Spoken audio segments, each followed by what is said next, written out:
"Your brother's not broke like you," my dad said at dinner. "He's independent. Don't rely on anyone." Everyone laughed. I lifted my glass. I said nothing. But the next morning, I called the bank. It took less than 2 minutes. 3 days later, Dad called over 100 times. His voice was shaking. His face was pale with panic. That's when I knew you don't need to argue with people who live off your silence. To understand why that phone call mattered, you need to know how that dinner really felt. It was a Thursday evening in late October. I had driven 40 minutes from my apartment in Hoboken to my parents' house in suburban New Jersey, the same house I grew up in, the same house whose mortgage I had been quietly paying for 6 years. I pulled into the driveway behind Daniel's car, a newer model than mine, despite the fact that he hadn't held a steady job in 3 years. I didn't let myself think about that. I grabbed the bottle of wine from the passenger seat and walked inside. The house smelled like roast chicken and something sweet baking. My mother had set the table with the good dishes, the ones she saved for when Daniel visited. I noticed that detail without meaning to. When it was just me coming for dinner, we ate in the kitchen. Daniel was already holding court at the table, leaned back in his chair, gesturing with his hands as he described some photography project he was pitching to a gallery in Brooklyn. He had quit his marketing job 3 years ago to pursue his passion. The passion shifted every 18 months or so. First it was photography, then documentary filmmaking, then back to photography, but artistic this time. Conceptual, whatever that meant. My parents listened like he was delivering a TED Talk. My mother refilled his wine glass before he asked. My father nodded along, eyes bright, asking follow-up questions that assumed momentum and success. "When's the show? Have you talked to that gallery owner again? What's your vision for the series?" I set the wine on the counter and took my seat. No one looked up. I unfolded my napkin and placed it on my lap. Waited. Eventually, my mother glanced my way. "Everything good?" she asked. "Yes," I said. "Everything's good." That was my line. It had always been my line. I was the child who didn't need follow-up questions. The one who handled things quietly, who never created problems, who showed up on time with a bottle of wine and left without anyone noticing exactly when. Dinner moved in its usual rhythm. Daniel talked about his artistic vision. My parents asked about his plans, his projects, and his future. Questions that assumed he was going somewhere. Questions that implied investment in his trajectory. I ate my chicken. I nodded when appropriate. I had long ago learned how to exist comfortably in the background of my own family. I should tell you what I actually do for a living since no one at that table ever asked. I'm a partner at a mid-size accounting firm in Manhattan. I became a partner 2 years ago, the youngest in the firm's history. I manage a team of 12. I handle accounts worth more than my parents' house. None of this had ever come up at a family dinner. When I mentioned my promotion 2 years ago, my mother said, "That's nice, honey," and then asked Daniel about his latest creative project. So when my father made the comment about Daniel not being broke like me, it didn't land like a bomb. It landed like a period at the end of a sentence everyone had already agreed on. It fit so easily into the story, they all believed that no one even flinched. "Daniel's really figured it out," my dad continued. "Independent, doesn't need anyone's help. That's the way to do it." My mother smiled proudly at Daniel. Daniel shrugged with practiced modesty. And I sat there holding my wine glass doing the math in my head. $3,000 a month, 72 payments, $216,000. That's how much I had quietly transferred to my parents' account over the past 6 years to cover their mortgage. That's how much independence had cost me. They didn't know, or rather, they had decided not to know. My father had called 6 years ago about a timing issue.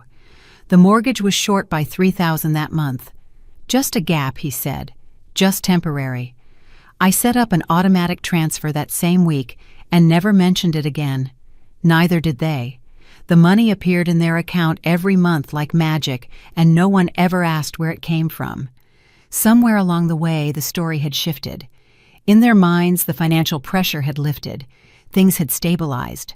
And since Daniel was the one who talked about money with confidence, who spoke about investments and opportunities and future plans, he had become the one who was handling things. The fact that he had never transferred a single dollar to their account was irrelevant. The narrative was more comfortable than the truth. I raised my glass when my father made his joke. I smiled. I said nothing. That was the role I had always played. The quiet one, the easy one. The one who absorbed and accommodated and never made anyone uncomfortable with reality.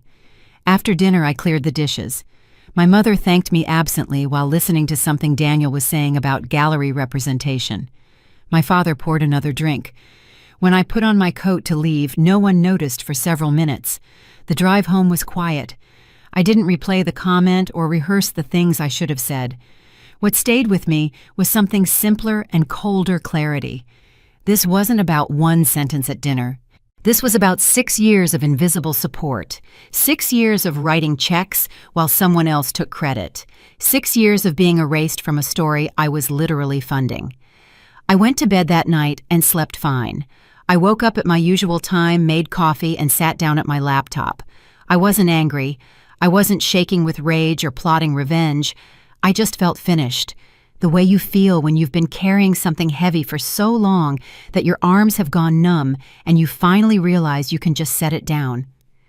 I logged into my bank account and navigated to the automatic transfers. The entry was right there, familiar and routine. $3,000 scheduled for the first of every month destination, my parents' checking account. I had set it up 6 years ago and never looked at it closely since. It just ran in the background, invisible assumed. I clicked cancel. The system asked me to confirm. I confirmed. It took less than 2 minutes. 6 years of silent support ended with 2 clicks and a confirmation screen. I closed my laptop and finished my coffee. The morning light coming through my window looked exactly the same as it had 5 minutes earlier. Nothing had visibly changed. But I knew what was coming. The mortgage payment was due on the 5th.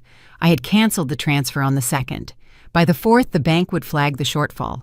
And my father, who hadn't had $3,000 in his account for 6 years, would discover that the safety net he never acknowledged had just disappeared. My phone started ringing on the 3rd day. First one call, then several, then dozens. By the time my father's name had appeared on my screen for the 100th time, I understood something I should have understood years ago. They had never noticed what I gave them. They only noticed when I stopped. When he finally showed up at my door, the man who had laughed loudest at dinner stood in my hallway with pale skin and panic in his eyes. He couldn't even form a complete sentence.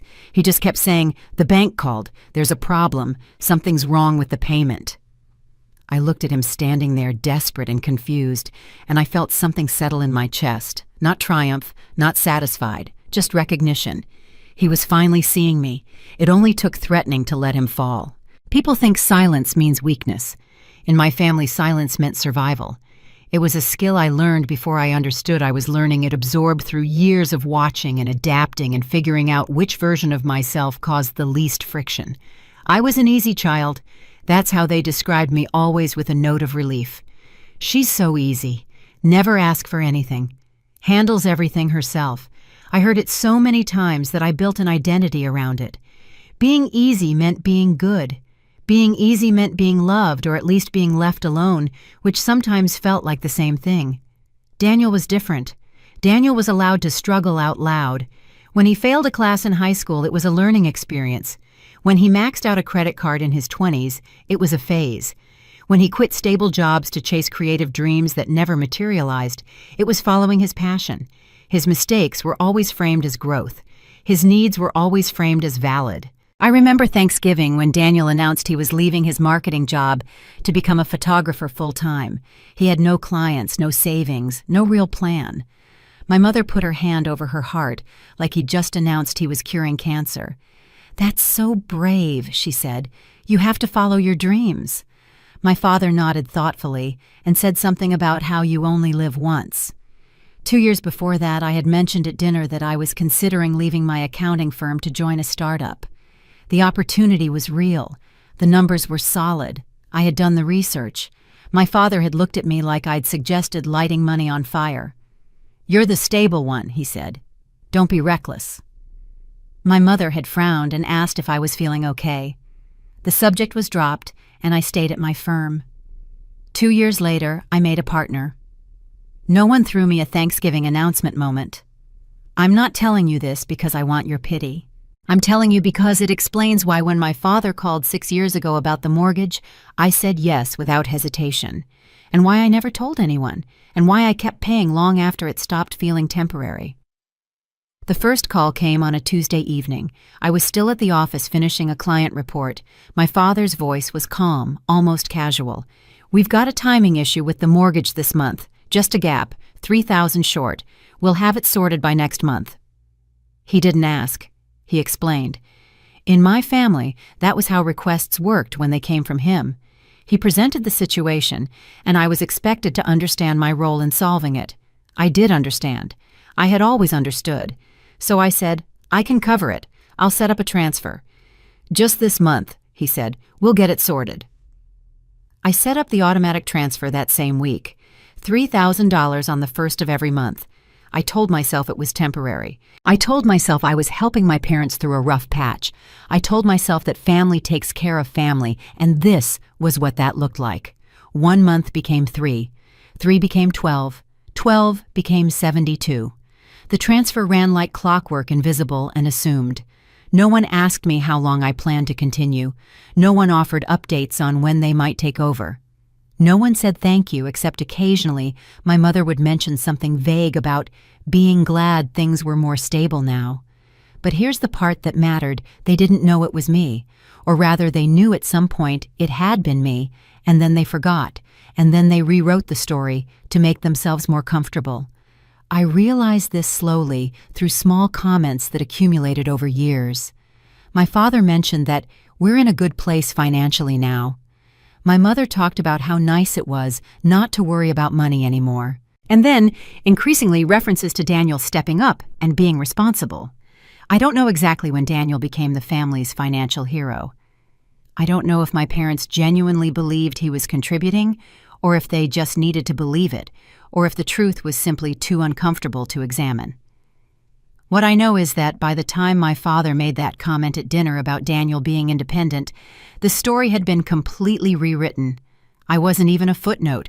$216,000 gone from my accounts, absorbed into their mortgage, and the official family narrative was that Daniel had things handled. I could have corrected them. I could have shown them bank statements pointed to dates and amounts and forced them to acknowledge reality. But I knew how that would play out. In my family, explaining your contribution was the same as bragging. Asking for credit was the same as keeping score. If I spoke up, I wouldn't be the generous daughter who had quietly saved their house. I would be the difficult one who couldn't let things go. So I stayed quiet. And my silence allowed their story to harden into fact. That's the thing about silence. People think it's neutral. They think it's just the absence of noise. But silence takes sides. Every time I didn't correct them, I agreed with their version. Every time I absorbed an insult without responding, I confirmed that the insult was acceptable. My silence didn't protect me. It protected them from having to see me. I understood this fully in the weeks after that dinner when I started paying attention to the story my family was telling. I listened to how they talked about money, about responsibility, about who was contributing what. I noticed how often my name was absent from those conversations. I noticed how easily Daniel's imaginary contributions had replaced my real ones. And I asked myself a question that had never occurred to me before. If I stopped paying, tomorrow would anyone even notice it was me who stopped? The answer, when my father showed up at my door 3 days after I canceled the transfer, was clear. He didn't say, "Why did you stop helping us?" He said, "Something's wrong with the payment." Like the money had been coming from a machine, and the machine had malfunctioned. He didn't see me as the source. He saw me as the technician who was supposed to fix it. That was the moment I understood that my silence had erased me. Not just from the story they told each other, but from their actual perception of reality. I had made myself so invisible, so easy, so quiet, that I had disappeared completely. And the only way to become visible again was to let them fall. The calls started on the 4th day. Not 1 or 2. Dozens. My phone lit up so constantly that I eventually turned it face down on my kitchen counter just to eat breakfast in peace. My father's voicemails evolved in stages. First came confusion. "There's been some kind of mix-up with the bank. Call me back." Then irritation. I need you to call the bank and sort this out. Something's wrong with the transfer. Then finally panic. The mortgage is due tomorrow. I don't understand what's happening. Call me. Now. He still didn't understand. Even with the deadline looming, even with the bank sending warnings, he couldn't connect the dots. He thought there had been a technical error. He thought the money had failed to transfer by accident. It never occurred to him that I had chosen to stop. When I finally answered his call, his voice was high and strained. "What happened with the payment?" he demanded. "Did something go wrong with your account?" "Nothing went wrong," I said. "I canceled the auto pay." "What do you mean you canceled it?" "I mean I stopped paying your mortgage, Dad. I've been paying for it for 6 years. I decided to stop." The silence on the other end of the line lasted 4 full seconds. I counted. "That's not right," he said finally. "We thought Daniel was helping with that. Daniel has never transferred a single dollar to your account. I can show you the records." "But he said he was handling things." "He wasn't. I was. For 6 years. And now I'm not." I could hear him breathing, trying to rearrange reality into something that made sense. When he spoke again, his voice had shifted from confusion to something harder. "You need to fix this. The payment is due tomorrow." "I'm not fixing it." "What do you mean you're not fixing it? We could lose the house." "Then I suggest you figure something out." He exploded, not with apologies or understanding or any acknowledgement of what I had done for them. He exploded with accusations. I was being selfish. I was being cruel. I was punishing them for no reason. I was destroying the family over some petty grudge. He demanded I restore the payment immediately. He told me I had no right to do this to them. He invoked every guilt trip in the family playbook. "After everything we've done for you, we raised you. Family doesn't turn their back on family." I listened without interrupting. When he finally ran out of steam, I said, "You called me broke at dinner. In front of everyone, and you meant it. You actually believe Daniel is the successful one and I'm struggling." "That was just a joke." "It wasn't a joke to you, it was the truth as you understand it. And the truth as you understand it is based on a story that I've been funding for 6 years without any of you knowing or caring. So this is about revenge. You're going to let us lose our house because of one comment." "No," I said. "I'm going to let you handle your own mortgage because it's your mortgage. The help I gave was never acknowledged. The money I sent was attributed to someone else. The least I can do is stop subsidizing a story that erases me." He hung up on me. I poured myself another cup of coffee and sat by the window watching the morning light shift across my apartment floor. My mother called an hour later. Her approach was different, but aimed at the same target. She cried. She talked about how stressed everyone was, how scary this situation was, how she couldn't sleep. She reminded me of my childhood, of sacrifices she'd made, of everything they'd done to give me a good life. "I don't understand why you would do this to us," she said through tears. "I thought we were family." "We are family," I said.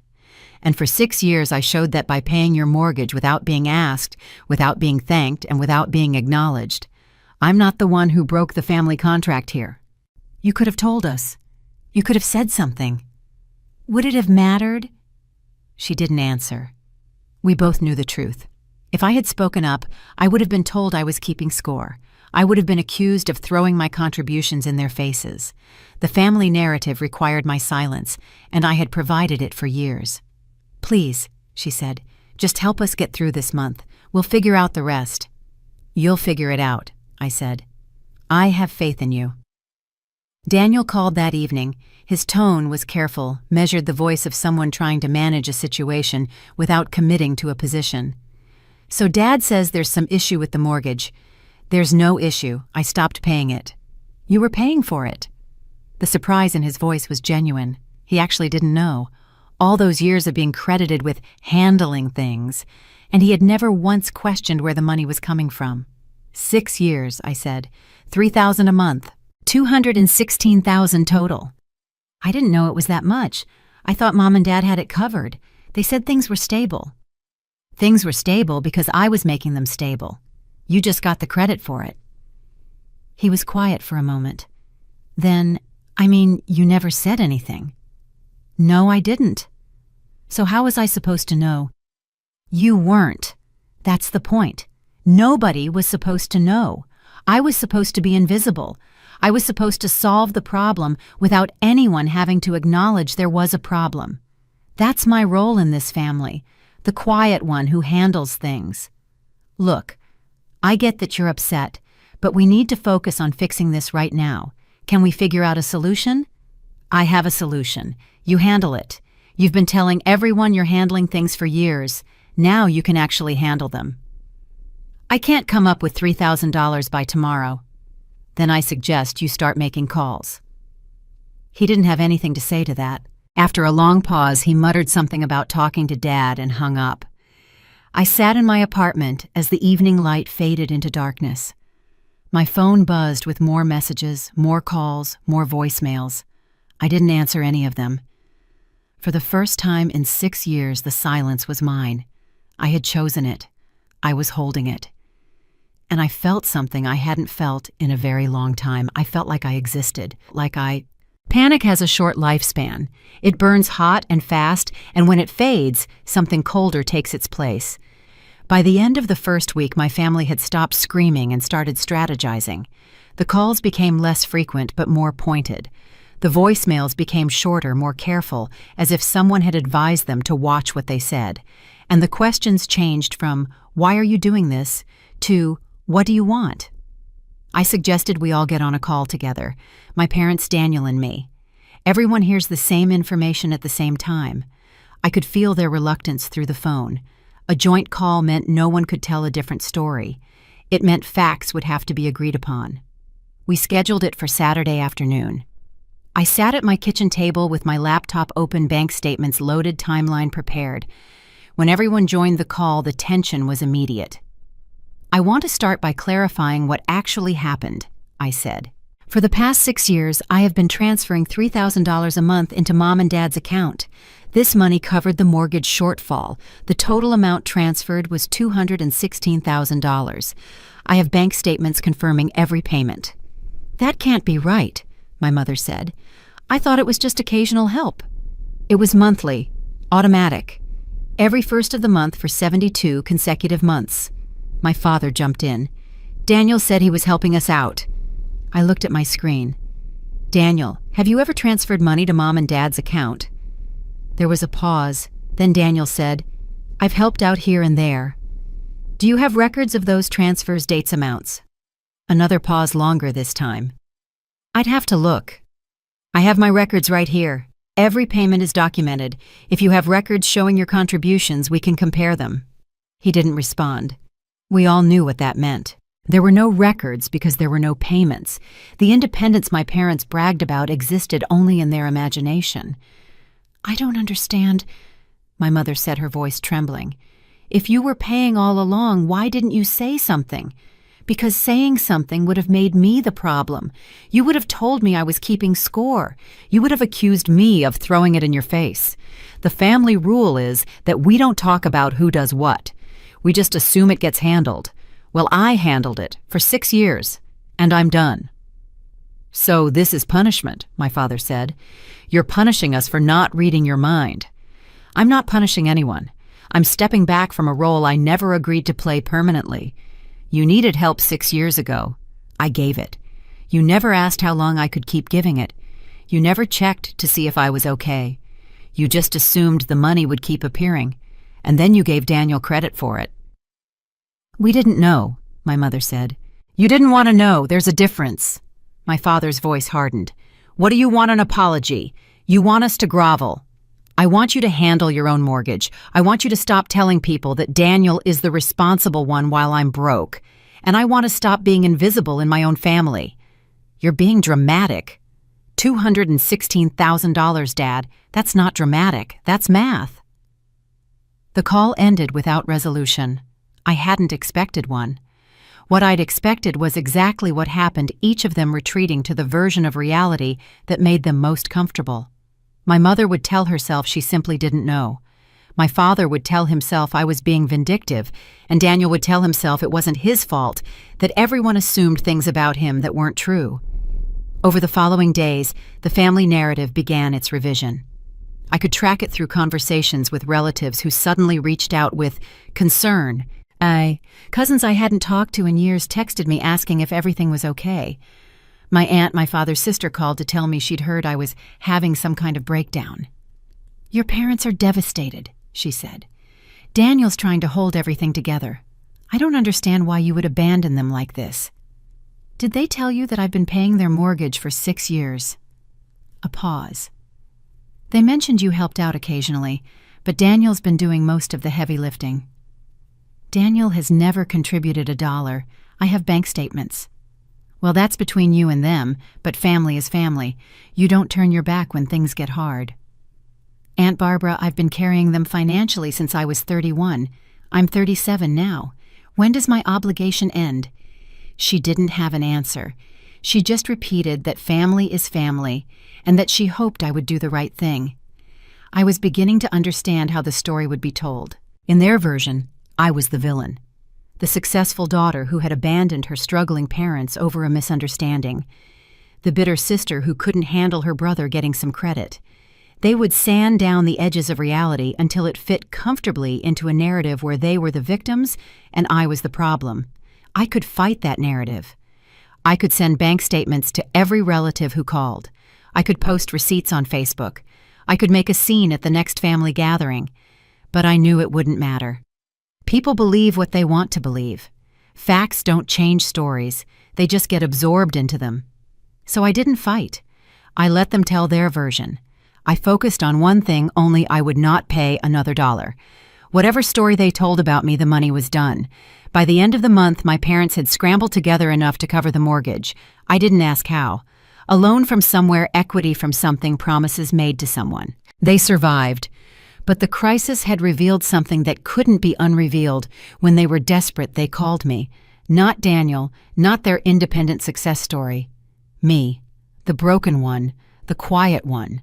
The one who, when you actually needed something, had always come through. They knew now. Even if they never admitted it out loud, they knew who had been holding them up all along. The shift happened slowly then, all at once.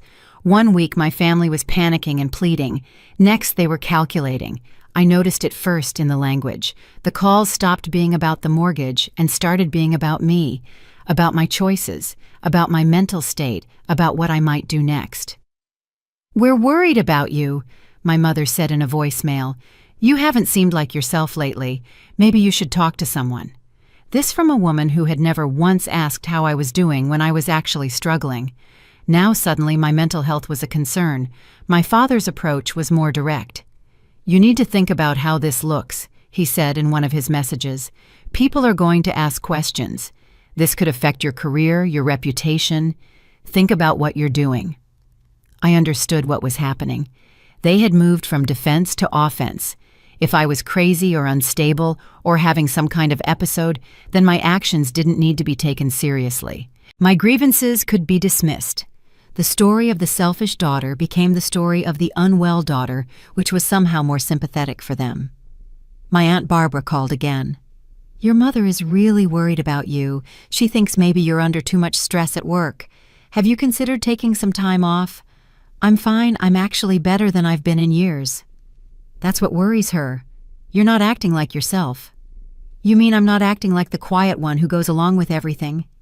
"I mean, you're not acting like family." Messages started arriving through channels I hadn't expected. A cousin I was barely close to sent me a Facebook message. "Heard you're going through some stuff. Here if you need to talk."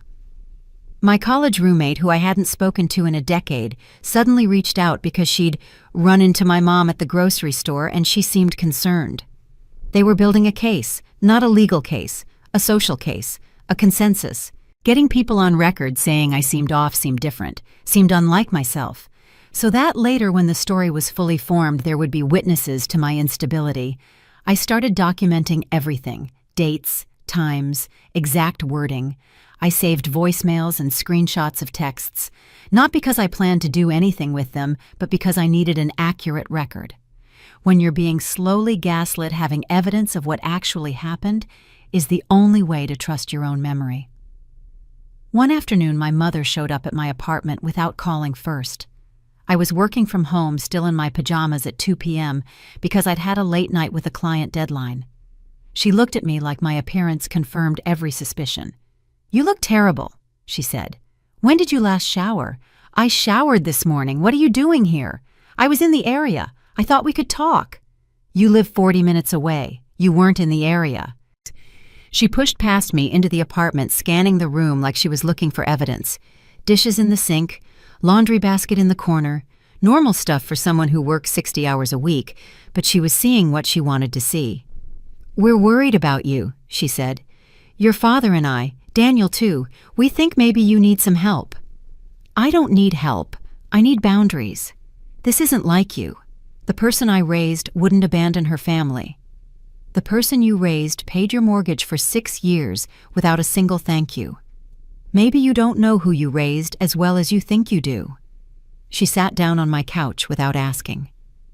"We want to have a real conversation, a family meeting, with a mediator, someone neutral. Who would this neutral mediator be?" "Pastor Williams said he'd be willing to sit down with us." I almost laughed. Pastor Williams was my parents' pastor. He'd known them for 30 years. He'd baptized Daniel. He'd barely met me because I stopped going to church when I left for college. "That's not a neutral party. That's your ally." "He's a man of God. He doesn't take sides." "He'll take your side because he only knows your side." "No." Her expression hardened. "You're being difficult." "I'm being accurate. You don't want mediation. You want someone to tell me I'm wrong and pressure me to start paying again." "Fine," she said, standing up. "If you won't even try to work this out, then I don't know what to do. I don't know who you are anymore." She left without saying goodbye. I locked the door behind her and leaned against it, heart pounding. This was new. They weren't just hurt anymore. They were strategizing, and I was the obstacle they needed to manage. That night I called a lawyer. Not to sue anyone, but to understand my options. I'd never thought of my family as adversaries before, but the way they were moving, the way they were building a narrative, felt like preparation for something. I didn't know what, but I wanted to be ready. The lawyer's name was Patricia. Her office was in a strip mall in Jersey City, nothing fancy. She listened to my story without interrupting, asked a few clarifying questions, and then laid it out simply. "There's no legal obligation here. You gave them money voluntarily. You can stop any time. They have no grounds to sue you for support." "What about the other stuff? Showing up at my apartment, calling my friends?" "Annoying, but not illegal. If it escalates to harassment, you'd have options. But right now it's just aggressive family behavior." "What do I do?" "Document everything. Keep records. Don't delete messages. If they show up uninvited again, don't let them in, and note the date and time. If anyone contacts you claiming to be concerned because your family told them to save that message too." "You think it could escalate?" "I think people protect their interests. Right now, they're trying to pressure you back into compliance using social channels. If that doesn't work, they might try other angles. Financial claims, defamation, accusations designed to damage you professionally. I'm not saying they will, but I've seen families do ugly things when money is involved." I paid her $400 for that consultation. It was worth every cent. I walked out of her office feeling something I hadn't felt in weeks prepared. They wanted to build a case that I was unstable. Fine, I would build a record of exactly who did what, when, and how. If this turned into a war, I would have ammunition. And unlike their narrative about my mental health, mine would be based on facts. I should have known better than to trust Maya. But she was the only person in Daniel's orbit who had ever seemed to see through the family performance. At holiday gatherings, while my parents fawned over Daniel's latest project, Maya would catch my eye and smirk just slightly. She didn't add to the chorus of praise. She didn't pretend Daniel was more impressive than he was. I mistook that for solidarity. We had bonded over small moments of shared skepticism. The Thanksgiving when Daniel announced his documentary film idea and my father called it visionary, Maya leaned over and whispered, "Visionary is a strong word for someone who hasn't finished anything in 3 years." I had almost choked on my wine. It was the first time anyone in that house had acknowledged what I saw so clearly. After that, I thought of her as an ally, someone who existed inside the family system but wasn't fooled by it. After the confrontation with my parents, I needed someone to talk to. Not for advice necessarily, just to hear myself think out loud. The weight of what was happening felt unbearable when I carried it alone. Maya and I had gotten coffee a few times over the years, always at her suggestion, always with the unspoken understanding that we were both outsiders in different ways. She was an accountant too, which gave us professional common ground. She understood numbers. She understood the documentation. I thought she might understand mine. I texted her on a Wednesday afternoon. "Can we meet? I need to talk to someone who isn't going to tell me I'm crazy." She responded within minutes. "Of course. Cafe Luna tomorrow, 2 p.m. Cafe Luna was in Montclair, halfway between her house and my apartment. Neutral territory. I arrived first and ordered a coffee I didn't really want. When Maya walked in, she looked genuinely concerned. She hugged me, which she'd never done before. That should have been my first warning. Concern can be a form of reconnaissance. We sat in a corner booth away from other customers. She waited for me to start. "Things have gotten bad," I said. "Really bad. I heard there was some kind of financial issue. Daniel mentioned something about the mortgage. Did he tell you what the financial issue actually was? He said there was a mix-up with payments, that you were upset about something." I almost laughed. A mix-up. That was how they were framing it now. Not 6 years of silent support. Not $200,000. A mix-up. "Let me tell you what actually happened," I said. And I did. All of it. The original phone call from my father 6 years ago.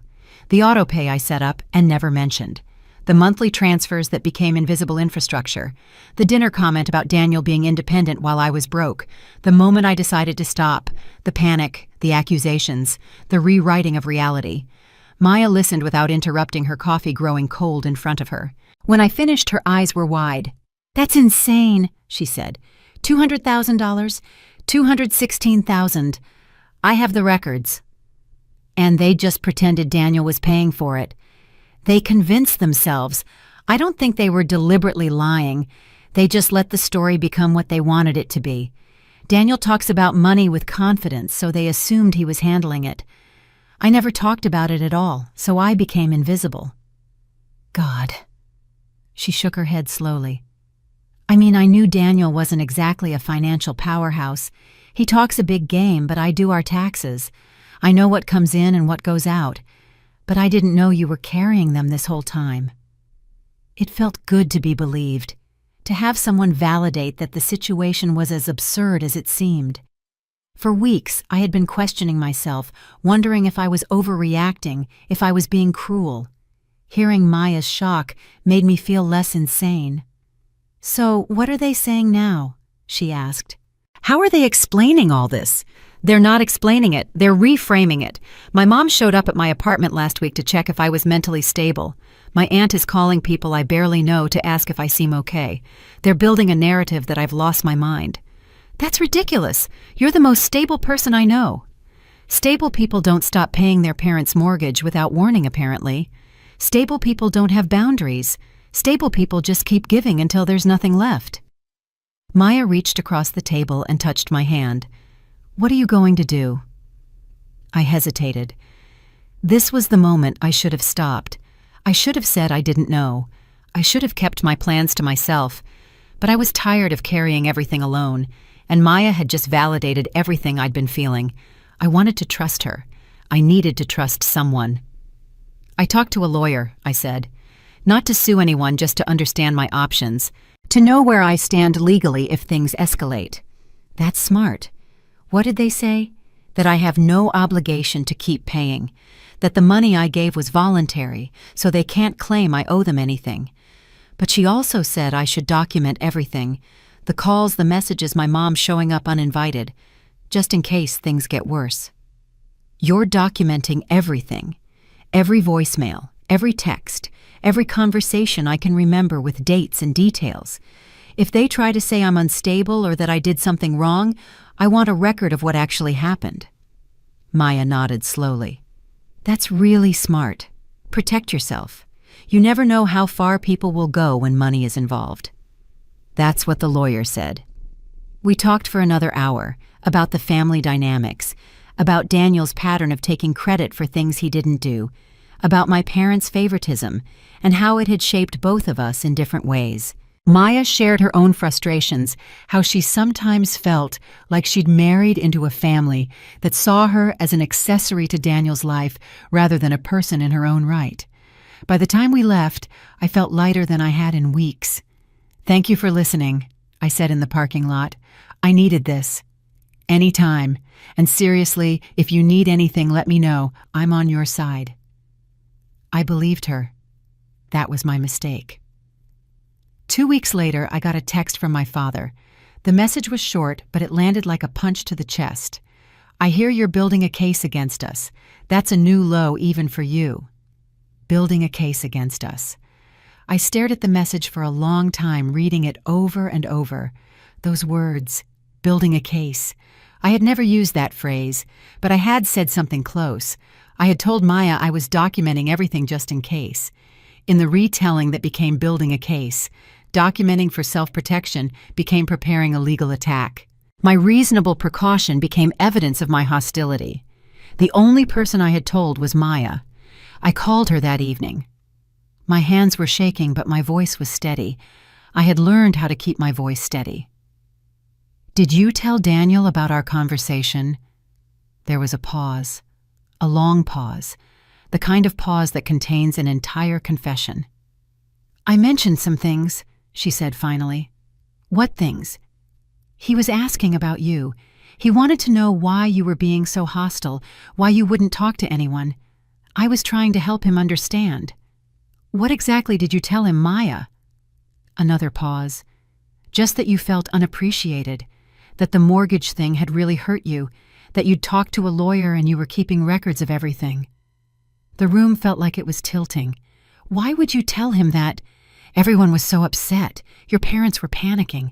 Daniel didn't know what to do. I thought if he understood where you were coming from, maybe he could help smooth things over.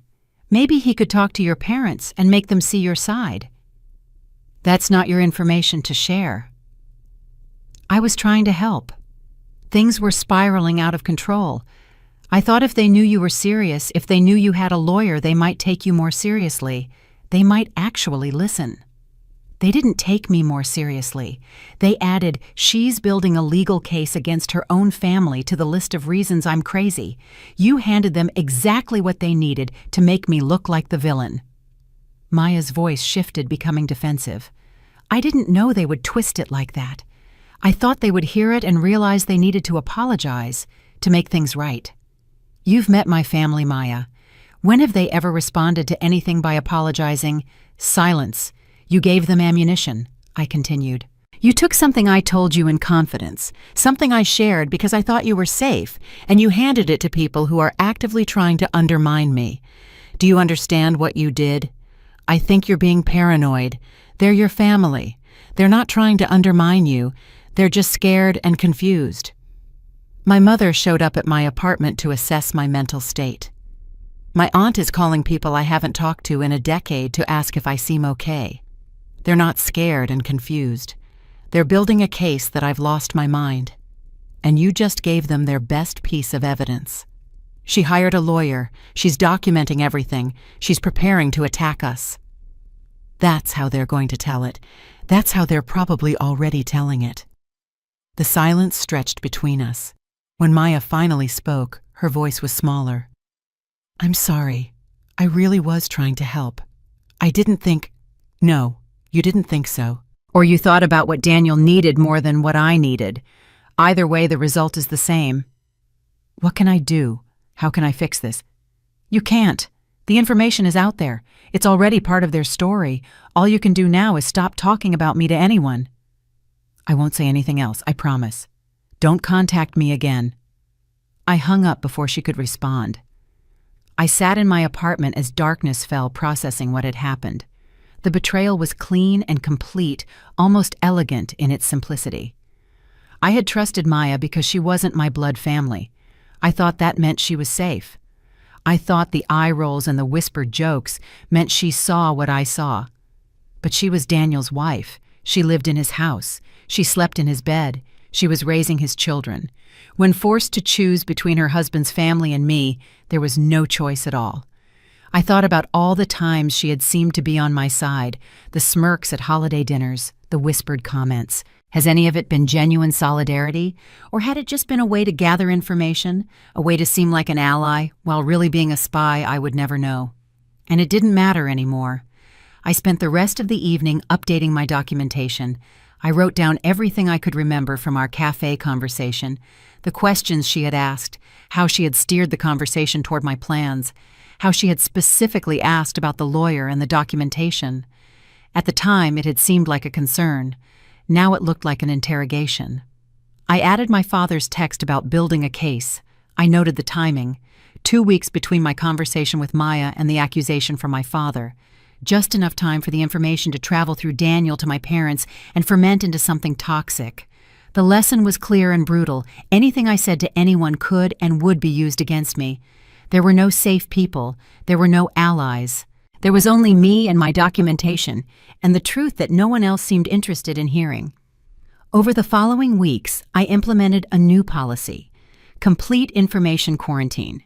I answered questions with questions. I did nothing. If someone asked how I was doing, I said fine, and changed the subject. If someone asked what I was planning, I said I hadn't decided. If someone tried to dig deeper, I suddenly had somewhere else to be. It was exhausting, this constant vigilance, but it was also clarifying. I started to see how much of my life had been spent managing other people's access to me, giving them what they wanted, explaining myself so they would understand, performing stability so they wouldn't worry. Now I have stopped performing. I let them wonder. The family narrative continued to evolve without my input. I heard through various channels that I was bitter, vindictive, possibly having some kind of breakdown. The story grew more elaborate with each retelling. Someone said I had threatened to sue. Someone else said I had demanded repayment for the mortgage. None of it was true, but none of it could be disproved. Stories don't require evidence. They just require repetition and the willingness to believe. I let them tell their story. I stopped trying to correct it. Every correction would become new material, new evidence of my instability, new proof that I was obsessed with being right. So I said nothing. I documented everything. I built my record of truth in silence, knowing that someday it might matter, knowing that someday someone might want to know what actually happened. For now, survival meant silence. But not the old silence, not the silence of accommodation and erasure. This was a new silence. Chosen, controlled, strategic. I wasn't disappearing anymore. I was conserving my energy. I was protecting my truth. I was waiting. I didn't know what I was waiting for. I just knew that I couldn't be the only one who would ever see the situation clearly. Somewhere there had to be someone who would look at the facts without needing me to soften them. Someone who would stand with me, not because it benefited them, but because the truth mattered. That person wasn't Maya. It wasn't anyone in my family. But they had to exist somewhere, and until I found them, I would keep my own counsel. I would trust my own records. I would survive. I met Claire when I was 28 during my first year at the accounting firm. She was a senior associate, 3 years ahead of me, known for being direct in a way that other women in the office avoided. She didn't soften her assessments or apologize before giving criticism. She didn't preface hard truths with, "I hope you don't mind me saying," or "This might be out of line, but." She just said what she thought and let the words stand on their own. It terrified most people. I found it refreshing. The first time we really talked was in the break room at 10 o'clock at night. We were both working late on the same client deadline, running on bad coffee and fluorescent lighting. She walked in, saw me staring at a spreadsheet that had stopped making sense hours ago, and said, "You've been looking at that same page for 20 minutes. Either take a break or admit you're stuck." Anyone else would have offered help gently with qualifications. Claire just stated the obvious and waited. I admitted I was stuck. She sat down, looked at my numbers, and found the error in about 90 seconds. Then she said, "You're good at this. You just need to learn when to step back and when to ask for help. Most people never figure that out." It was the first time anyone at the firm had told me I was good at anything, and she said it like a fact, not a compliment. That was Claire. She dealt in observations, not flattery. We became friends in the way working people do, slowly through accumulated interactions rather than deliberate bonding. late nights on shared projects, lunch runs when neither of us had time to actually sit down, brief conversations in the elevator about clients and deadlines and the particular absurdity of corporate life. She wasn't warm in the traditional sense. She didn't ask about my personal life or remember my birthday without a calendar reminder.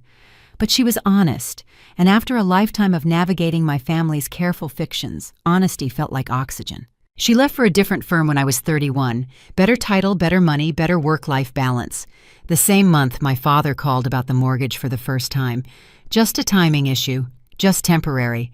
I set up the autopay and didn't tell anyone. By the time Claire and I met for coffee a few months later, I had already started disappearing into my new role as the family's invisible infrastructure. But Claire didn't know about any of that. She just knew the version of me that existed at work. Competent, capable, whole. We stayed in touch loosely after she left. Coffee once or twice a year, birthday texts, the occasional email when something reminded one of us of the other. She met someone, got married, and got divorced. I made a partner. She started her own consulting practice. Our lives diverged in the way adult lives do, but we maintained that particular kind of friendship that survives on accumulated history rather than constant contact. We had known each other during formative years, and that meant something even when months passed without a word.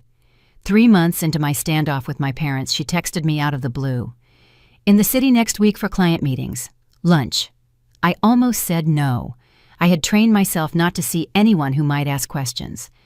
After Maya, I trusted no one with information about what was happening. But Claire had never met my family. She had no connection to them, no loyalty to them, no way for information to travel from her to them. She existed in a completely separate sphere of my life. And I was tired, so tired of carrying everything alone. We met at a restaurant in Midtown, one of those upscale lunch spots where business people talk too loudly about deals and mergers. Claire looked exactly the same as she always did. Sharp blazer, no-nonsense haircut, the expression of someone who had already sized up the room and decided most of it wasn't worth her time. "You look terrible," she said when I sat down. Classic Claire, no preamble. "Thanks, it's been a rough few months." "I can tell. You've lost weight. And not in a good way." She studied me for a moment the way she used to study spreadsheets. "You seem lighter, though, which is weird because you also seem exhausted. What's going on?" The question hung in the air. I had a choice. I could deflect the way I'd been deflecting everyone else. Say I was fine, change the subject, protect myself from another betrayal. Or I could take a risk on the one person who had never asked me to be anything other than what I was. Maybe it was because she wasn't connected to my family. Maybe it was because she'd never met them and never would. Maybe it was because she had always seen me clearly, even when I couldn't see myself. Maybe I was just exhausted from carrying it all alone and desperate for someone to share the weight. Whatever the reason, I told her everything. I started with dinner. The comment about Daniel being independent while I was broke.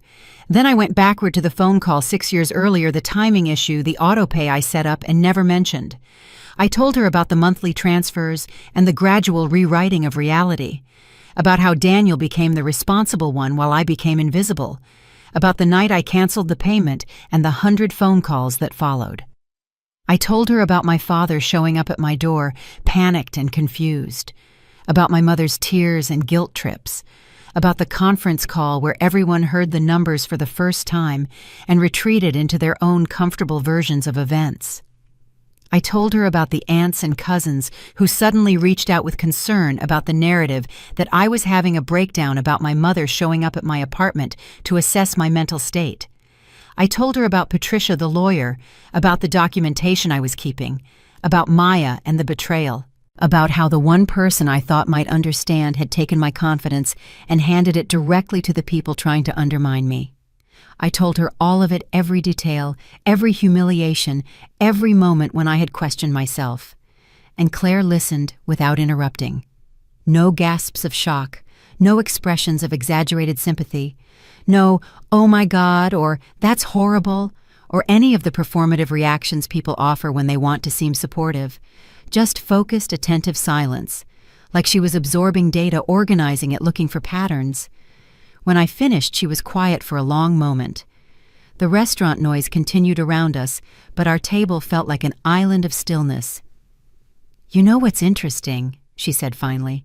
"You haven't once called them selfish or ungrateful. You haven't called them anything, actually. You keep saying they didn't understand, that they convinced themselves, that they let the story become what they wanted." I hadn't noticed that, but she was right. Even now, even after everything, I was still protecting them from my own anger. "I don't think they meant to hurt me," I said. "No," Claire agreed. "They probably didn't, but they also didn't mean to see you. And there's a difference between cruelty and erasure, but both do damage. Cruelty is active. It requires intention. Erasure is passive. It's just not seeing, not asking, not noticing. It's the assumption that you'll always be there doing what you do, asking for nothing. Cruelty leaves bruises. Erasure leaves holes." I felt something shift in my chest. She had named something I had been circling around for months without being able to articulate. "How do you know this?" I asked. She took a sip of her water before answering. "I spent 5 years with my ex-husband's family. They weren't bad people. They weren't cruel. But I was always the one who remembered birthdays, the one who organized holidays, the one who smoothed over arguments and kept the peace. And when I finally said I needed help, that I was exhausted, that someone else needed to step up for once, they looked at me like I was speaking a foreign language. They didn't understand why I was upset. I had always done everything. That was just who I was, the capable one, the reliable one, the one who didn't need anything. What happened? I stopped organizing things, stopped remembering things for everyone. And at first they were confused. Then they were annoyed. Then they rewrote the story. I became difficult. I became selfish. I was the one who had changed, who had abandoned my responsibilities. None of them ever considered that my responsibilities had never been fair in the first place. Did it get better? Not with them. It was one of the reasons the marriage ended. But it got better for me. I learned that I was allowed to have limits, that I wasn't obligated to be endlessly available just because I was capable of being endlessly available, that there's a difference between can and should. She leaned forward, her eyes holding mine with that characteristic intensity. "Whatever you decide to do," she said, "you're not wrong, not for stopping, not for stepping back, not for protecting yourself. These are your resources, your time, your money, your energy. You get to decide what to do with them, not your parents, not your brother, not the story your family wants to tell about itself. You." I felt tears threatening for the first time in weeks, not from sadness, from relief, from the sheer weight of being seen. "Thank you," I said. "For what? For not telling me to forgive them, or try harder, or be the bigger person." Claire made a sound that might have been a laugh. "You've been the bigger person for 6 years. You've been big enough for everyone. You've been so big that you've had to make yourself small just to fit into their version of reality. Maybe it's time to just be your own size." We sat with that for a moment. The restaurant noise filled the silence, but it didn't feel uncomfortable. It felt like a pause, not an ending. "Can I ask you something?" I said. "Of course." "After you stopped doing everything for your ex's family, after the marriage ended, after all of it, did you ever regret stepping back? Did you ever wish you had just kept going, kept being the capable one, kept the peace?" Claire considered the question seriously, the way she considered everything. "There were moments," she admitted, "moments when I missed being needed, when I missed having a role, even if it was an unfair one. Being essential feels good even when it's exhausting. But I don't regret it, because I learned something important. I learned that the people who only love you when you're useful don't actually love you. They love what you provide, and that's not the same thing." I thought about my father calling 100 times, never once asking why I stopped, only demanding that I start again. I thought about my mother's guilt trips, her careful reframing of sacrifice into obligation. I thought about Daniel's confusion, his genuine inability to understand that he had never contributed anything. They loved what I provided. They didn't miss me. They missed the role. "How did you know," I asked, "that you were doing the right thing?" I didn't. Not for a long time. I questioned myself constantly. Was I being selfish? Was I overreacting? Was I destroying my marriage over something petty? It took years before I could look back and see clearly.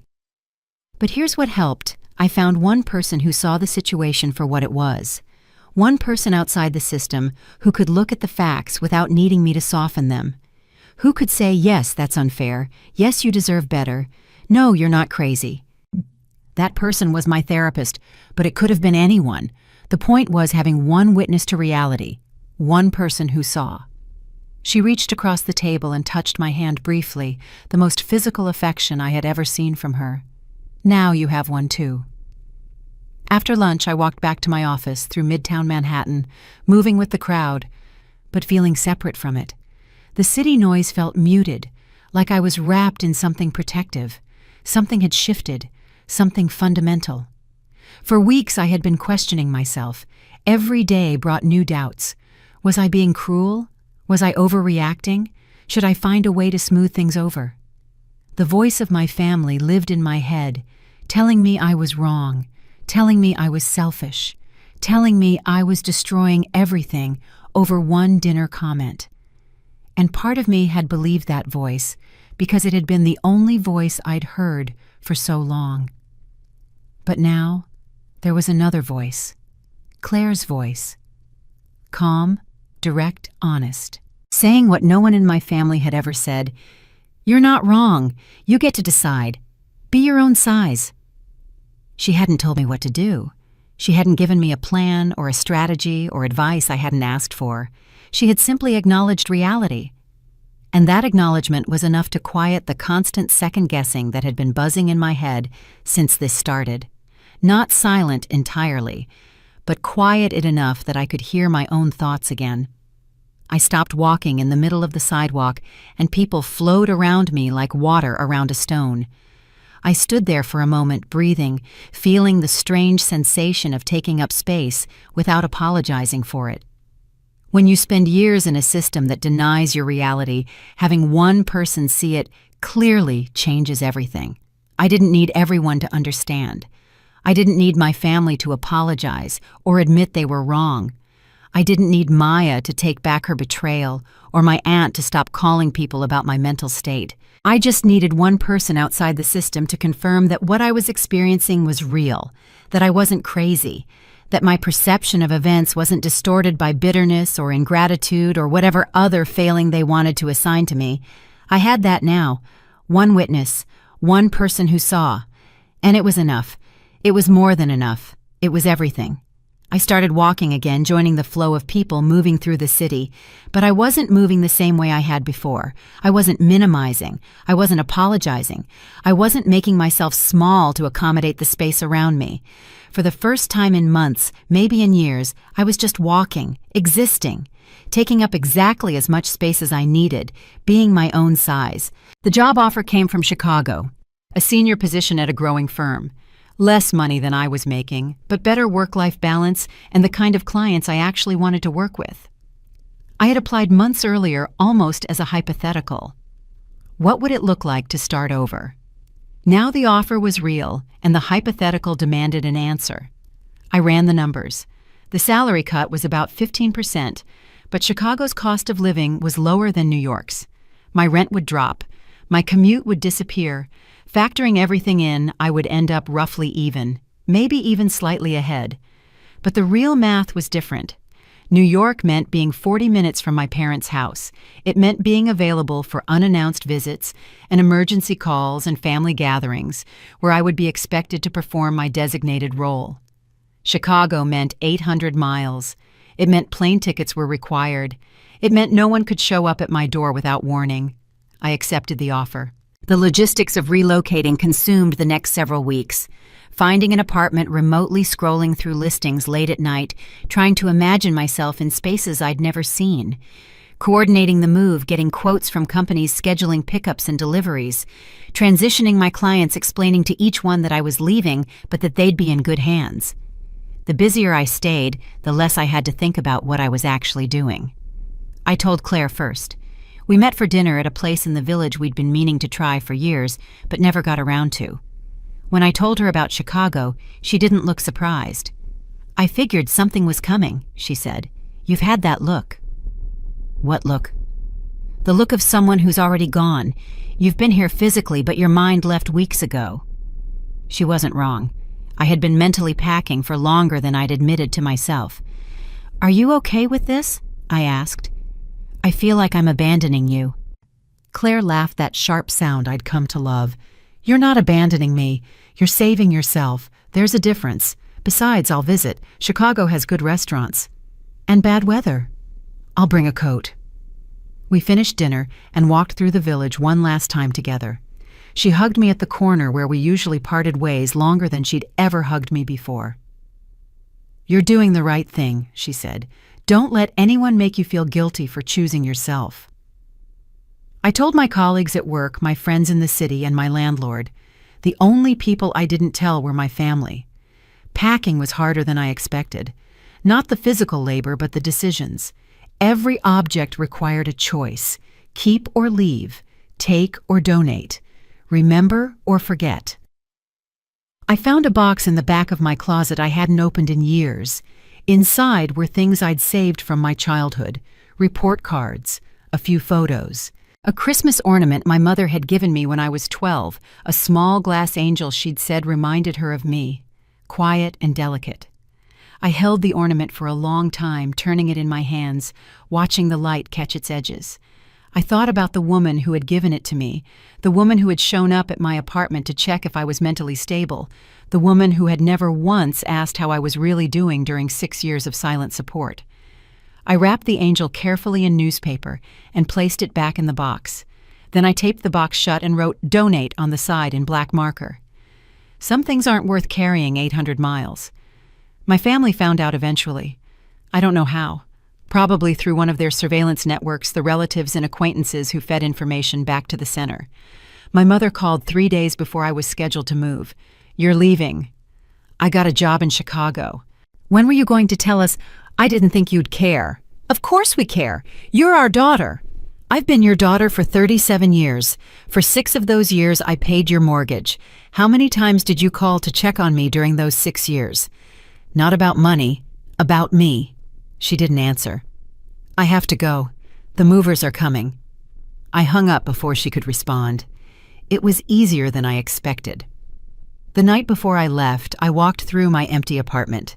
Everything I owned was in boxes or already on a truck. The walls were bare. The closets were hollow. It looked like a place where someone used to live. I stood in the kitchen where I'd made coffee every morning for 5 years. I walked through the living room where I'd sat on my couch staring at my phone, watching my father's name appear again and again. I looked out the window at the view I'd memorized, without meaning, to the brick building across the street, the sliver of sky between rooftops. This apartment had been my sanctuary during the hardest months of my life. It had also been my cage close enough to my family that they could reach me whenever they wanted. I was grateful to leave it. I was sad to leave it. Both things were true. My phone buzzed. My father's name is on the screen. I let it go to voicemail. His message was different from the ones before, quieter, almost hesitant. I don't know what happened to us. I don't know how we got here. I just want you to know that we love you, even if it doesn't seem like it. I saved the voicemail, not because I was moved by it, because it was evidence. Evidence that even now at the end, he couldn't say the words that mattered. Not, "I'm sorry we took you for granted." Not, "Thank you for everything you did." Just, "We love you," as if love were enough. As if love without recognition weren't just another form of erasure. The next morning, I loaded the last of my bags into my car. The sun was barely up the street, still quiet. I took one last look at the building I'd called home at the window that had been mine at the life I was leaving behind. Then I got in the car and drove west. I didn't look back. Chicago was colder than I expected. Not just the weather, the city itself. New York had been overwhelming, but it was familiar. I knew how to navigate it, how to find the corners that felt like mine. Chicago was a stranger. I told myself this was good. Strangers don't expect anything from you.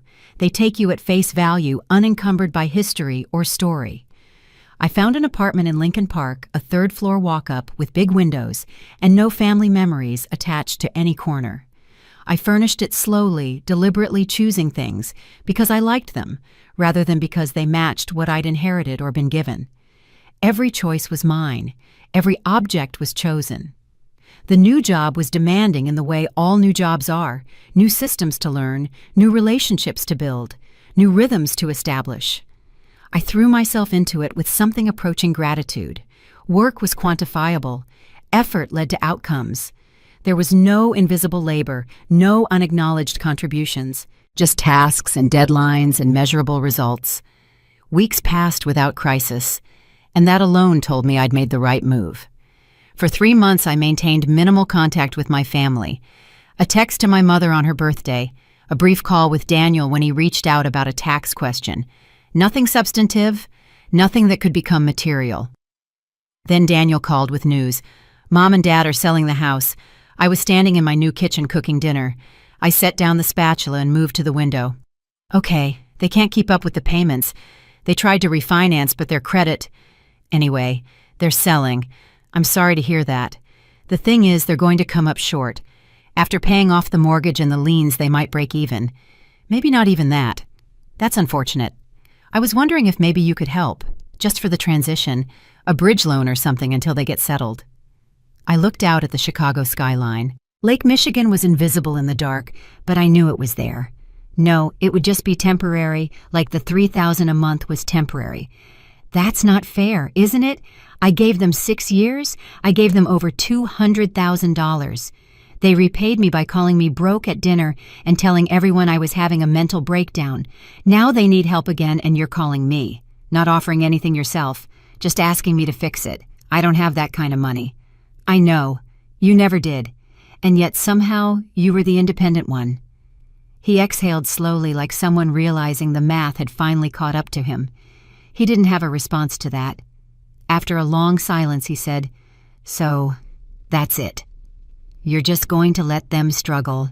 I'm going to let them experience the consequences of their choices. That's different from letting them struggle. I carried the consequences for 6 years. Now it's their turn. They're your parents. And I was their daughter. For 6 years, that meant financing their life without a word of thanks. I'm done." I hung up. My dinner was cold. I didn't care. I sat on my couch and stared at the ceiling, feeling the weight of the conversation settle. He would tell them I refused. They would add it to the story, the ungrateful daughter, the bitter child who abandoned her family. Let them. I was 800 miles away. Their story didn't reach me here. 2 months later, the house was sold. My mother sent me a text. "We found an apartment in Edison. Smaller, but it will do. No accusation. No guilt trip.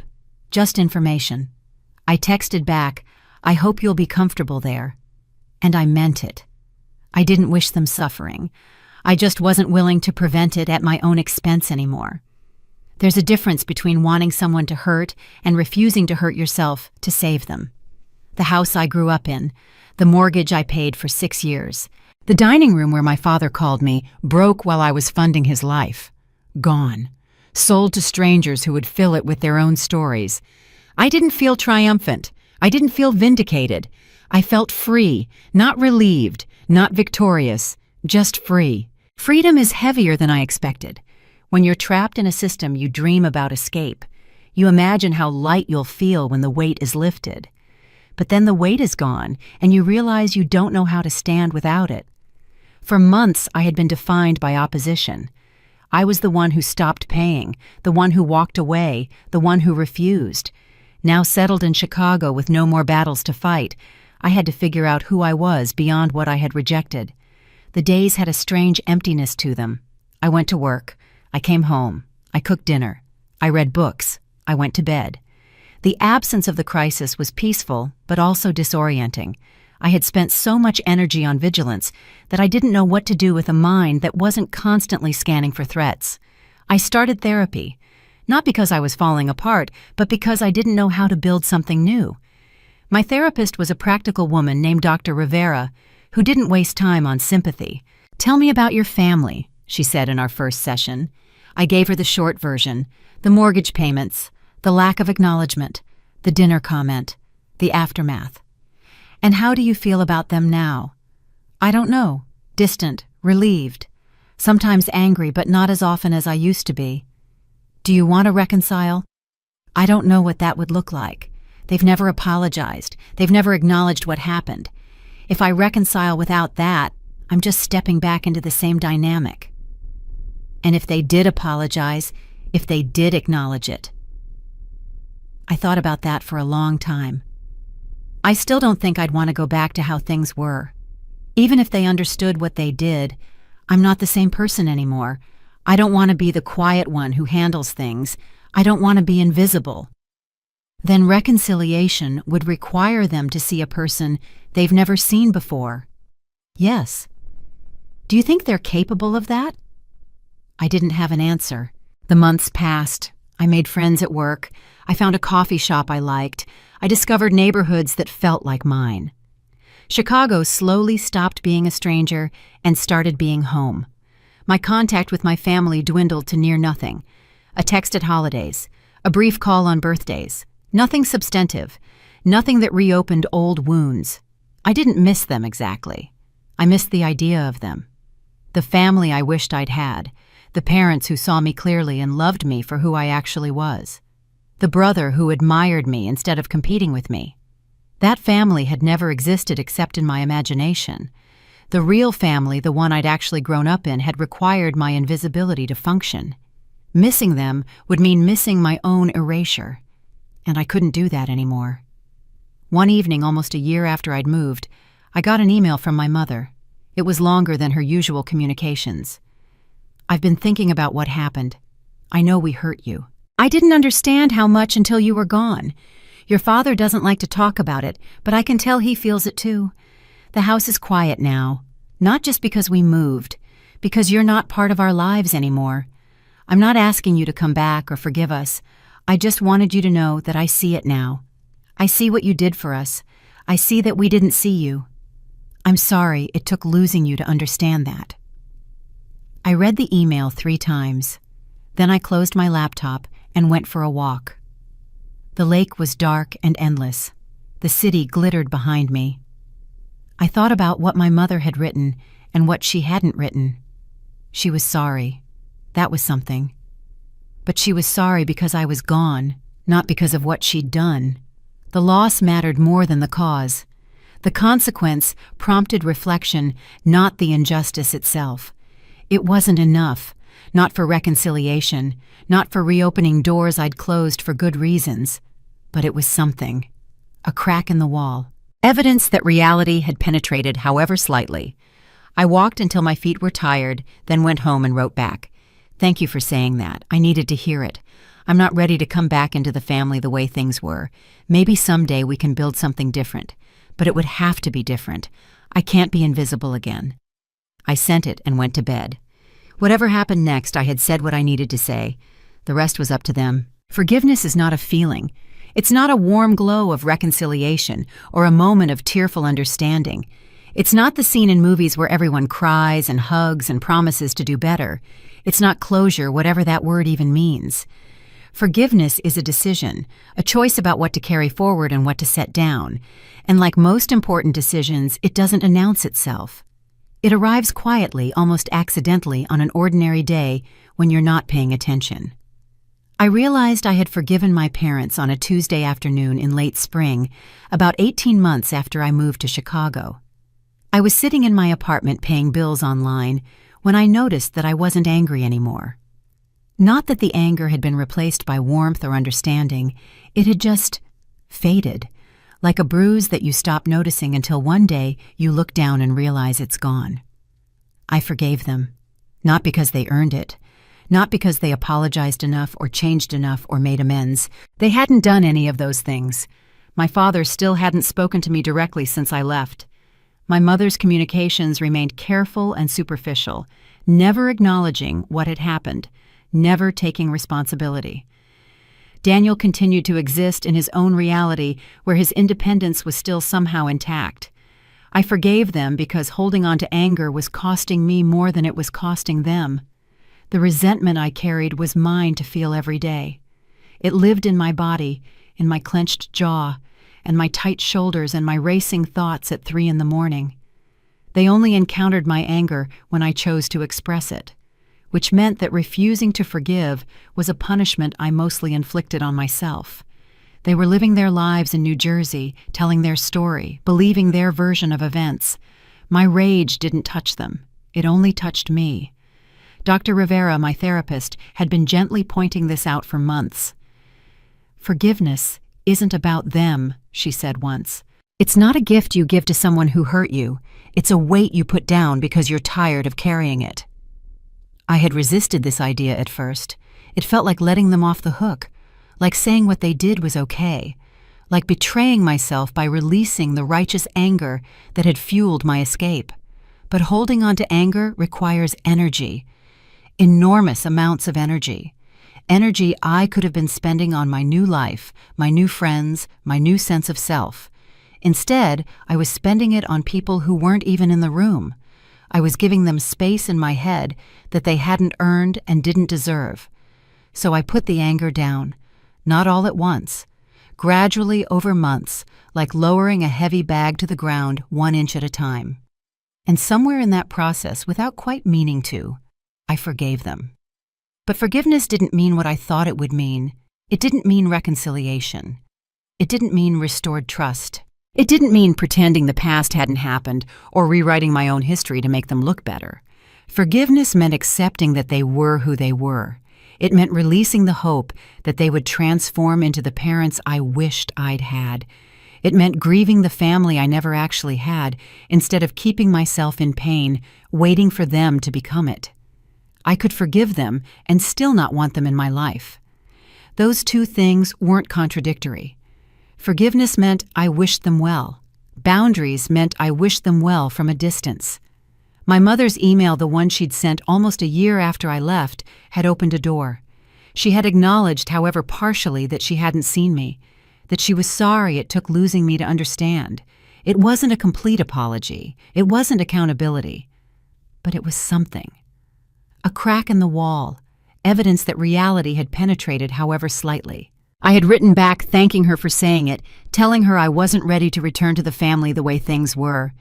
Maybe someday we could build something different. But it would have to be different. I couldn't be invisible again. Since then, we have exchanged messages occasionally, superficial updates, photos of her garden, brief notes about the weather or local news, careful neutrality. She didn't push for more, which I appreciated. Maybe she understood finally that pushing would only push me further away. Or maybe she was simply tired too. Either way, the distance remained, but it was a peaceful distance now. Not a war zone, just space. My father never wrote, never called. Not once in the 18 months since I'd moved. Pride, probably, or shame, or the particular masculine inability to admit wrongdoing that I had watched him display my entire life. He was a man who had never apologized for anything, who experienced any acknowledgement of fault as a fundamental threat to his identity. I accepted that I might never hear an apology from him. I made peace with that absence. It hurts sometimes. Late at night, when my guard was down, I would feel the absence of a father who could say he was sorry, who could see what he had done and take responsibility for it. But then I would remind myself that I had never actually had that father. The one I was grieving was a fantasy. The real one, the one who existed, was incapable of that kind of reflection. Grieving his absence was like grieving a character in a book I had wanted to be real. Daniel reached out once about a year after I'd moved. His name on my phone screen still triggered a complicated mix of emotions, but I answered. Maybe I was curious. Maybe I was testing myself. "Hey," he said, "how's Chicago?" "It's good. Cold, but good." "Listen, I wanted to talk to you about something. An opportunity." Of course, he wasn't calling to reconnect. He wasn't calling to apologize or understand or make amends. He was calling because he wanted something. "I'm opening a gallery space with some partners, art and photography. We've got a great location lined up in Jersey City, and the vision is really solid. I wanted to know if you'd consider investing." I almost laughed. The audacity was almost impressive. "Tell me about the business plan," I said, keeping my voice neutral. He launched into an explanation that was heavy on vision and light on specifics. The financials were optimistic, to put it generously. The revenue projections assumed a level of foot traffic that bore no relationship to reality. The partnership structure was vague. It looked exactly like every other Daniel scheme I had seen over the years: big dreams, no substance, and someone else's money to cushion the inevitable fall. "I can't help with this," I said when he finished. "Why not?" "You haven't even thought about it." "I have thought about it. I thought about it while you were talking. The numbers don't work, Daniel. The projections are unrealistic. You don't have enough capital for the build-out, and your timeline is way too aggressive. You're being negative. You always do this. I'm being accurate. There's a difference. I'm not asking for a lot, just enough to show the other investors I have family support. It would really help if I could tell them my sister believes in the project. But I don't believe in the project, and I'm not going to pretend I do so you can use my credibility to raise money from other people." His voice shifted, hardening. "So that's it. You won't even consider it?" "My money isn't available for your projects. It hasn't been for a long time." "You have money. You just don't want to share it." "That's correct. I worked hard for what I have. I took risks you wouldn't take. I made sacrifices you weren't willing to make, and now I choose how to use it. I'm choosing not to use it for this." "You've changed." "Yes, I have." There was a long silence. I could hear him breathing, trying to figure out a new angle. Finally, he said, "Is this still about the mortgage thing? Because that was years ago. I didn't even know what was happening." "It's not about the mortgage. It's about the fact that you're calling me for the first time in a year, and it's not to ask how I am, or to apologize, or to rebuild our relationship. It's to ask for money. That tells me everything I need to know about where we stand. That's not fair." "Maybe not, but it's true." I hung up. My hands were shaking slightly, but not from anger, from the effort of holding my ground, from the unfamiliarity of saying no without apologizing for it. The gallery never opened. The partnership dissolved 3 months later. Daniel moved on to his next idea, something about a podcast network. Some things never change. Some people never change. I had made peace with that too. I built my life in Chicago. I made friends who knew nothing about my history, developed routines that belonged only to me. Saturday morning yoga, Sunday brunch at the cafe 3 blocks from my apartment, Wednesday evening calls with Claire, who had become something like a sister to me, or at least what I imagined a sister could be. The freedom I'd found after leaving wasn't a destination. It was an ongoing process. Every day I chose who to be and what to carry. Some days I made good choices. Some days I fell back into old patterns, apologizing too much, making myself small, absorbing other people's emotions as if they were my responsibility. But I notice now, I caught myself. That was the difference. I was awake to my own patterns in a way I had never been before. Some days I missed having a family. Not my family, but a family. The idea of people who knew you from the beginning and loved you anyway. The idea of a home you could return to, a table where your seat was always waiting. I grieved that absence sometimes. The grief would hit me unexpectedly at holidays, at milestone moments, at random times when I saw families together and felt the ache of something I didn't have. Then I would remind myself that what I'd had wasn't that anyway. What I'd had was a role in a play that didn't serve me, a seat at a table where no one saw me, a home where I was a function, not a person. Leaving wasn't losing something precious. It was releasing something harmful. The grief was for the fantasy, not the reality. Once I understood that, it became easier to bear. 2 years after I moved to Chicago, I got a call from a number I didn't recognize. New Jersey area code. I almost didn't answer, but something made me pick up. "Is this Margaret Sullivan?" A woman's voice, professional and careful. "Yes. This is the nurse coordinator at St. Peter's Hospital in New Brunswick. Your father, Robert Sullivan, was admitted this afternoon. He's had a cardiac event, a heart attack. He's stable now, but he's going to need surgery. We found your number listed as an emergency contact." I stood in my kitchen, frozen. My father. Heart attack. Surgery. The words didn't quite connect to reality. "When?" I managed. "He came in around 2 this afternoon. The surgery is scheduled for tomorrow morning. Your mother is here. She asked us to call you." She asked us to call. She hadn't called herself. That said something, though I wasn't sure what. "I'll be there," I said. "I'm coming from Chicago, so it will take me a few hours to arrange a flight." "Of course. We'll let your mother know." I hung up and stood in my kitchen looking at my phone, trying to process what had just happened. My father was in the hospital. My father might die.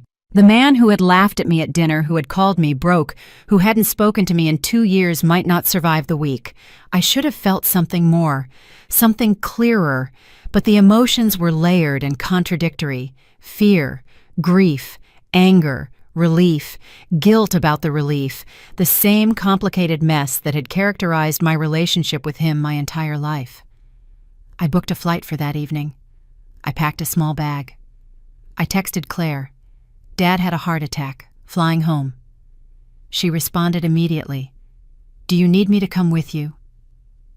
I said no, but the offer meant everything. The flight was 3 hours of suspended reality. I sat in my window seat watching the clouds pass beneath us, thinking about what I would say when I saw him, what I would say when I saw any of them. I hadn't been back to New Jersey since I left. I hadn't seen my mother's face or walked the streets of my childhood.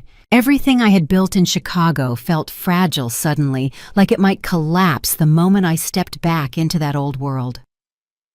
I landed at Newark at 11:30 at night and took a cab directly to the hospital. The building was quieter than I expected, the hallways hushed in that particular way hospitals are after visiting hours. I found my mother in a waiting room on the cardiac floor. She looked older than I remembered. Smaller, the lines on her face had deepened and her hair had gone grayer. "You came," she said when she saw me. Her voice cracked slightly. "Of course I came." We didn't hug. We weren't a hugging family. But we sat down together on the uncomfortable hospital chairs, and for a while, neither of us said anything. "How is he?" I asked finally. "Stable. They're doing the surgery in the morning. A bypass. The doctor said it's serious, but they're optimistic." I nodded. "What happened?" she told me. He'd been in the yard doing something with the garden when the pain started. He'd almost dismissed it, thought it was indigestion. But it got worse, and finally, he let her call an ambulance. By the time they got to the hospital, part of his heart had been damaged. Not irreversibly, but significantly. "He's been asking about you," she said quietly. "He has, not out loud, but I can tell. Every time someone comes in the room, he looks toward the door." I didn't know what to say to that. I sat with the information, turning it over in my mind like a stone. Daniel arrived about an hour later. He looked exhausted and scared. For once, he didn't seem interested in performing. He nodded at me, sat down across from us, and stared at the floor. We were all silent.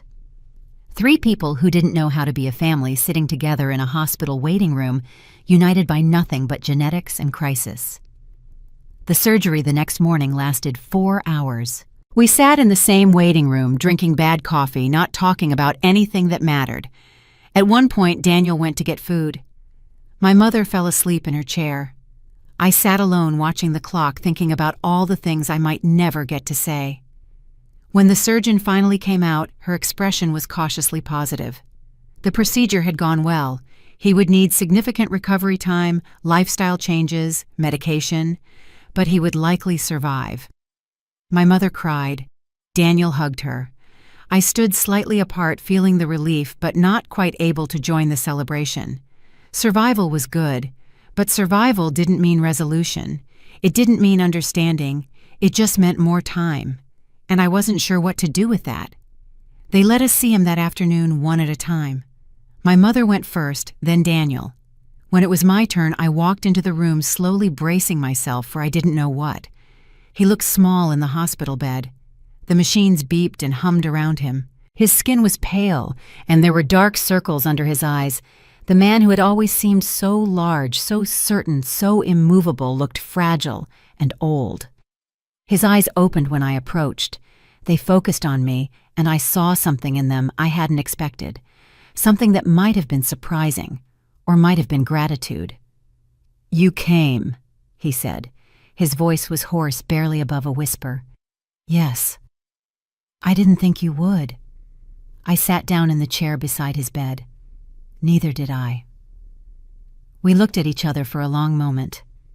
2 years of silence hung between us, filled with everything we hadn't said and probably never would. I'm glad you're okay, I said finally. Or that you will be. He nodded slightly. They say I need to change some things. Diet, exercise, stress. He made a sound that might have been a laugh. The doctor says I need to learn to relax. That's probably good advice. Another silence. I could feel him wanting to say something more, fighting with himself. I watched the struggle play out across his face. I know he started, then stopped, took a breath. Things haven't been... He couldn't finish, couldn't find the words, or couldn't bring himself to say them. After a lifetime of never apologizing, the habit was too strong, even here, even now. It's okay, I said, and I meant it. Not that what happened was okay, but I wasn't waiting for the apology anymore. I wasn't holding my breath for words he might never be able to say. You should rest, I told him. I'll be here. I sat with him until he fell asleep. Then I went back to the waiting room and told my mother I was going to find a hotel. I needed space. I needed air. I needed to be somewhere that didn't smell like antiseptic and complicated history. I spent 3 days in New Jersey. I went to the hospital every morning, sat with my mother, talked to doctors, and helped with logistics. I didn't stay at their new apartment. I couldn't face that. I stayed at a hotel near the hospital and maintained a careful distance that was both physical and emotional. Daniel and I didn't talk much. There wasn't hostility exactly, just nothing to say. We existed in parallel, both there for the same person, both unable to bridge the gap between us. On my last day before I left for the airport, I went to see my father one more time. He was sitting up now, looking better, more color in his face, more like himself. You're leaving, he asked when I told him. I have to get back. Work. He nodded. Chicago. Yes. Another pause. Then he said, take care of yourself. It wasn't much.